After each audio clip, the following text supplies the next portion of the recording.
I'll go ahead and introduce Dr. Sallu, or I should say Michael Sallu, soon to be doctor, I think. Michael has over 18 years of strategic leadership experience in church and business. He's the presiding bishop of Divine Grace Church in Tanzania, which is actively involved in reaching modern youth in urban centers. He's also the founder and president of Agape Missions Tanzania, an organization that is focused on church planting in rural areas. Before founding the Divine Grace Church, Michael was a partner at PwC, a global accounting and consulting firm, and a member of the governing board of PwC Africa. He is currently a board member and chairman of some influential companies in East Africa, and he has traveled and worked in a number of countries in Sub-Saharan Africa. Michael is a PhD candidate at Columbia International University and holds a Master of Arts degree in Ministerial Studies, Intercultural Studies concentration from Global University. Michael, where are you speaking to us from this afternoon? I'm speaking from Tanzania, and we have quite a bit of time difference. It's almost getting to midnight now. Late at night there. Well, we appreciate you being here with us. Welcome, and we'll look forward to hearing what you have to say. So you're on, take it away, and we'll look forward to this. Thank you.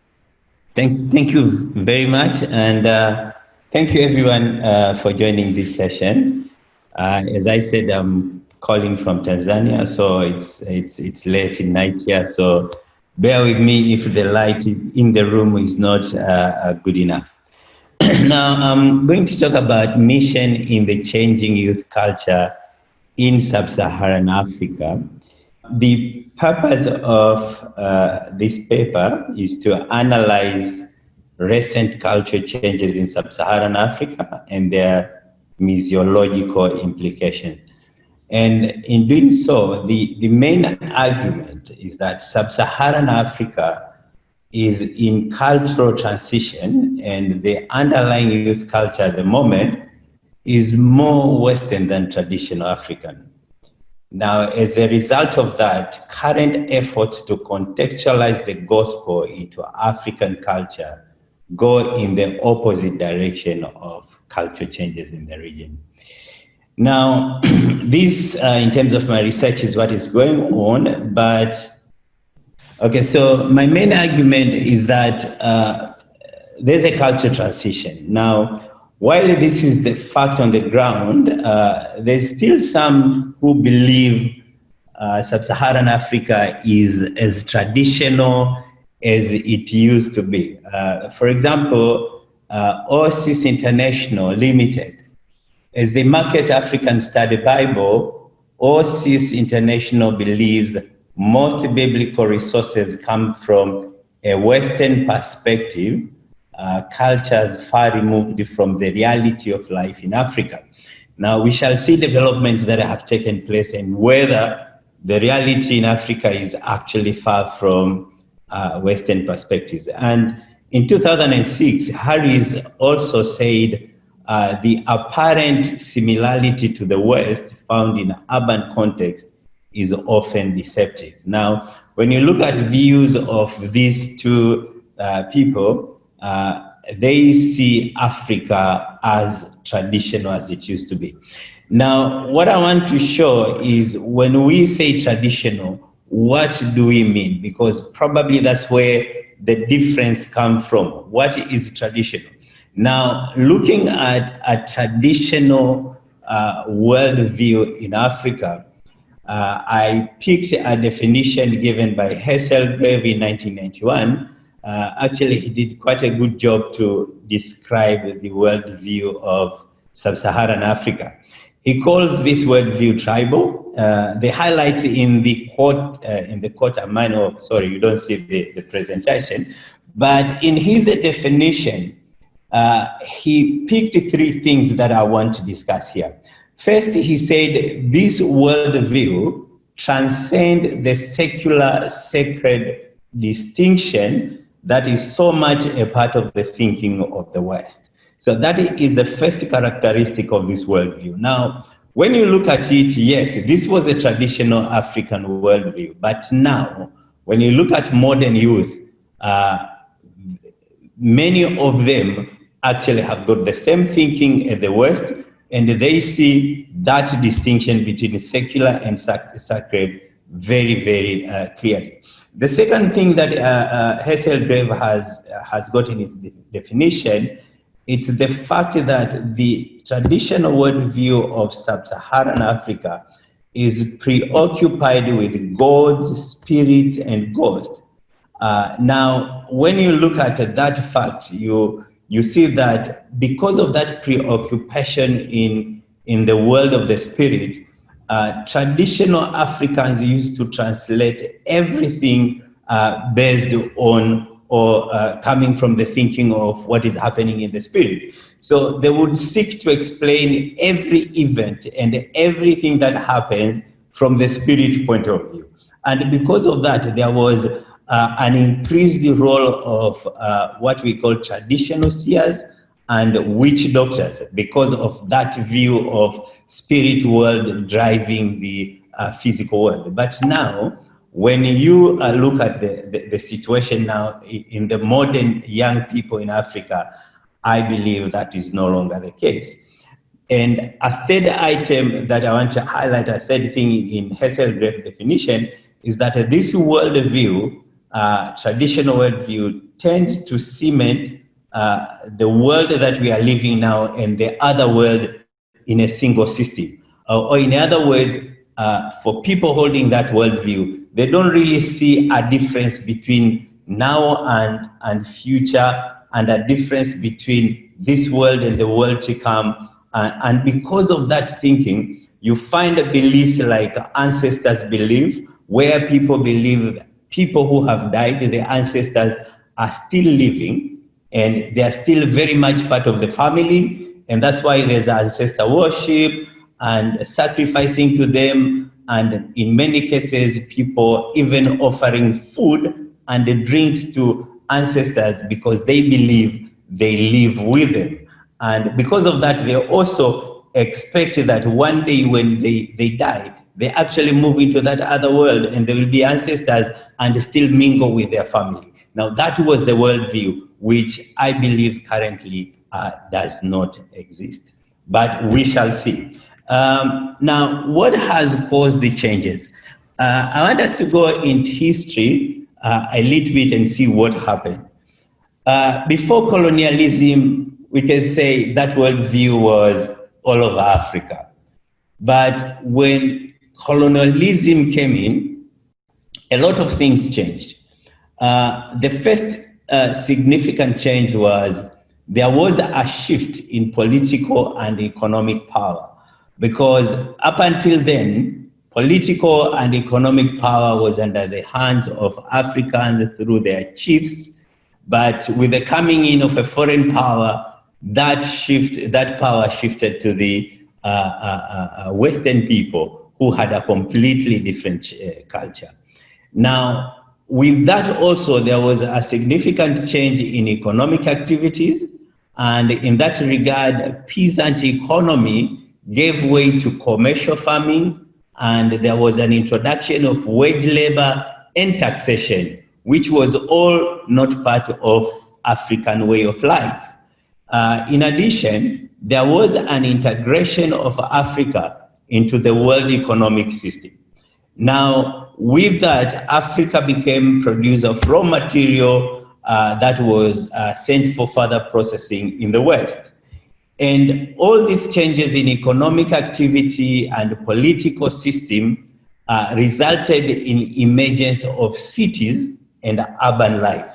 Now, for most African countries, urban life was hitherto not known to them. If you go through history and look at countries like in East Africa, actually urban life was almost non-existent before colonialism, and it started as a result of activities of colonial administrators, missionaries, and traders. So by its nature, urban life started propagating Western culture. Now, the other thing that happened with colonialism is a famous meeting at Berlin, known as Berlin Conference. Now, this conference had a significant impact in Africa. As a result of outcome of that conference, Africa was divided between colonial powers.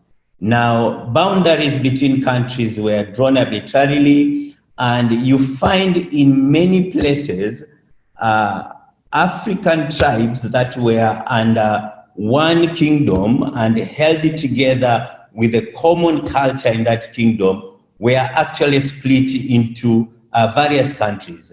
I'll give you an example. When you go to northwest Tanzania, there's a tribe that was split into three, part in Uganda, part in Tanzania, and another in Rwanda. Now, you go through all parts of borders of each and every country, you find the tribes that have been cut into different countries.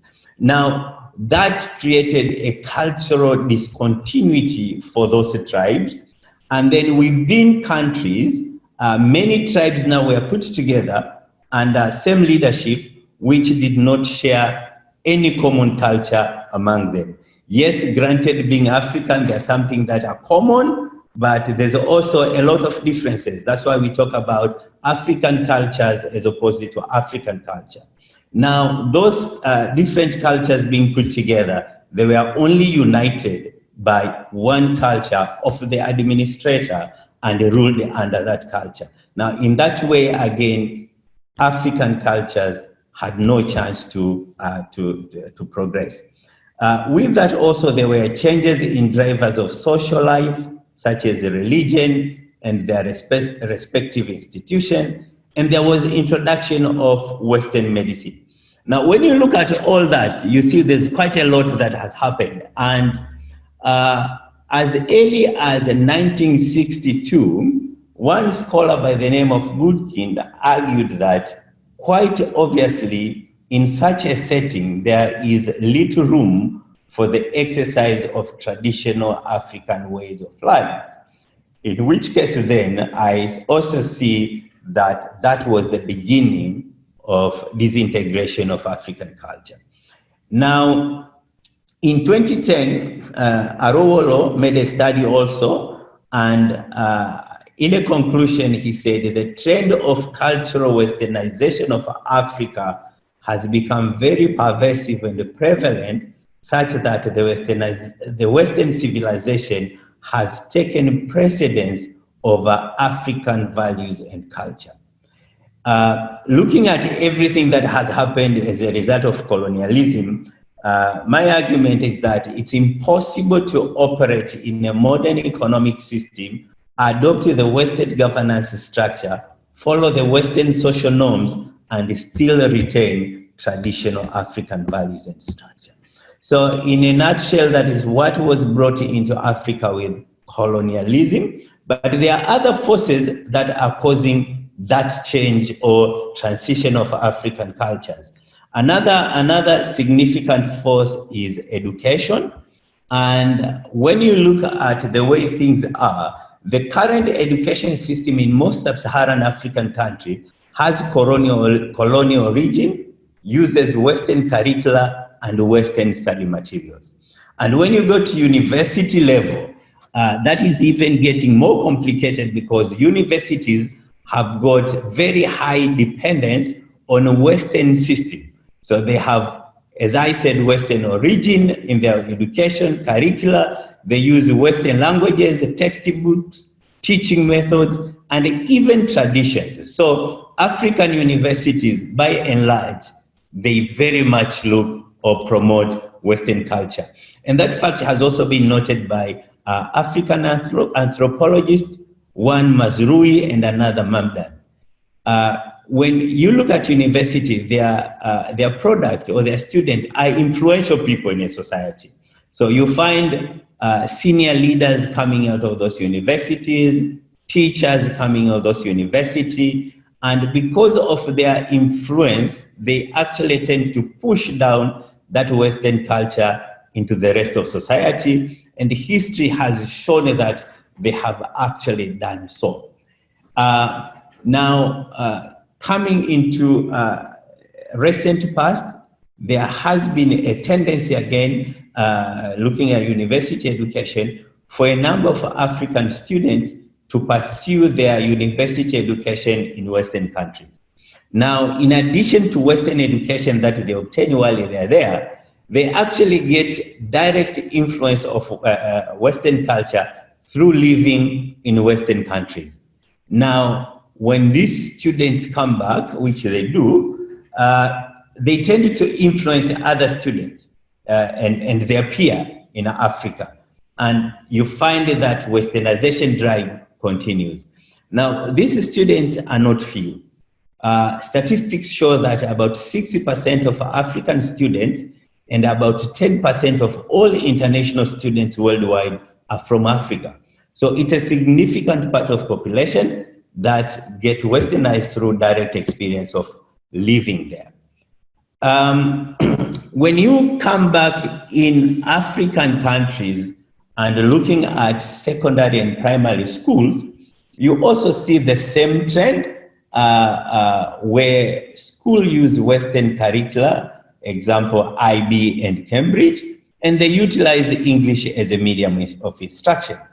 And because of that, in 2013, Polonsky, Tefara, and Brady actually did a study and they realized there is a very high increase in demand for English educational material in Africa.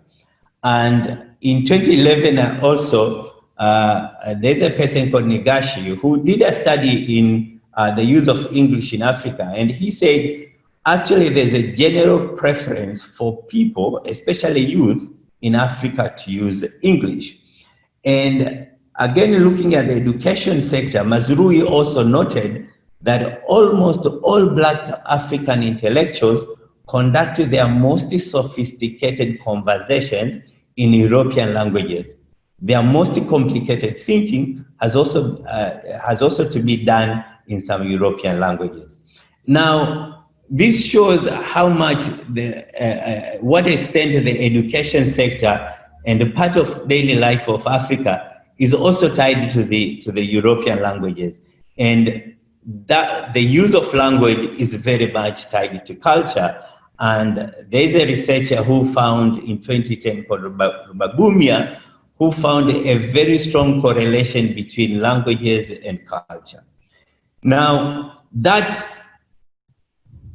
causes or influences Westernization of Africa. But in addition to that, still on education, there are a number of private schools in Sub-Saharan Africa which employs Western teachers and have a good number of students from Western countries. Now, their presence, among others, actually also facilitate Westernization. I had a picture which I wanted to show you, and I will still try to share the screen just for that picture when I finish, so that you can see. So those are two main factors that I wanted to discuss, but there are other factors which contribute to this growing Westernization of the region. One of them is Christianity. As you know, Christianity has gained traction in the region, much as there's a lot of discussion about the depth of Christianity. Yes, there is that discussion, but the reality is it is gaining traction. And with that, it is actually taking a lot of traditional African cultures away, because some of these cultures, like some of the values in African culture, like ancestor worship, was very much linked to religious beliefs. So as people are converting to Christianity, they leave those cultures away because they were tied to African religion. So that's another factor that contributes to Westernization. There's also the issue of globalization and technology, advancement in technology, especially media globalization, which has made possible for the West to push its culture across the globe and more in the region. Now, another significant factor is urbanization. And in Africa, there's a number of studies which have shown a direct relationship between urbanization and Westernization. And as I said before, the whole urban life started out of Western culture. So the more the urbanization, more people get influenced by this culture. When you look at statistics, there is a study which shows in the last 35 years, urban populations of Sub-Saharan Africa increased by 600%. That is significant, and it shows the way that people have moved from traditional ways of life in villages into modern city life. With those forces, there's another factor, which is the increased population of youth. When you look at various forces that I've discussed, you will realize that youth are the ones who are mostly impacted by this transition. They are the ones who are impacted through education. Through a number of years, this culture has been being pushed to their parents, and now they are catching it. They're the ones who are more into technology, more into social media, so they get influenced more. Now, while they are getting more influenced with this Western culture, the population of youth in Africa is very big. In 2014, for example, UNFPA reveals that 50% of the population in 15 countries in Africa was under the age of 18. And in 5 countries, the population is actually not aging, but getting younger. So we have a very young population in Sub-Saharan Africa. But in addition, United Nations estimates that in the next 30 years, 1 billion youth will be added in the region. Now, the population of the whole Sub-Saharan Africa right now is around 1 billion. So adding another billion, it's actually adding 100% of its current population. And these are young people. And with the current westernization process, these young people will most likely be more inclined to the West than traditional African ways of life. In fact, some may not even know what traditional Africa used to be like. So that trend continues. So when one look at the current cultural map in Sub-Saharan Africa, you see transition. And as Gitau noted in 2018, African cultures continue to navigate transition between the traditional world, the modern urban world, and the globalizing world. Now, as a result of that transition, you find in young people 3 cultural groups. You find those who have been completely transformed into Western culture, and as I said, their number is large and growing. And then there are others who are in urban centers in various stages of transition. And there are few in villages who are still tied to some sort of traditional African culture. I say some sort because studies showed even the rural Africa is getting westernized. So yes, Africa is in transition, but some have already transitioned, many are in transition, and very few still holding this traditional culture. So the trend shows that westernization continues to increase with the appearance of each new generation. Now, what does that mean for us? When you look at projections into the future, United Nations estimates that by the year 2100, about 80 years from now, approximately 3.8 billion people will be living in Sub-Saharan Africa. This is 35% of the world population. Now, majority of these are youth who will very much, most likely, be more westernized than being African. Now, when you look at that culture, that environment, with the cultural changes that are happening, cultural identity is divorced from ethnicity. And because of that, we need to rethink our contextualization effort, because if we continue contextualizing in African culture, we may miss a point of intersection where the overall culture or the underlying culture tilts more towards the West, and we still thinking about traditional Africa, which actually does not exist.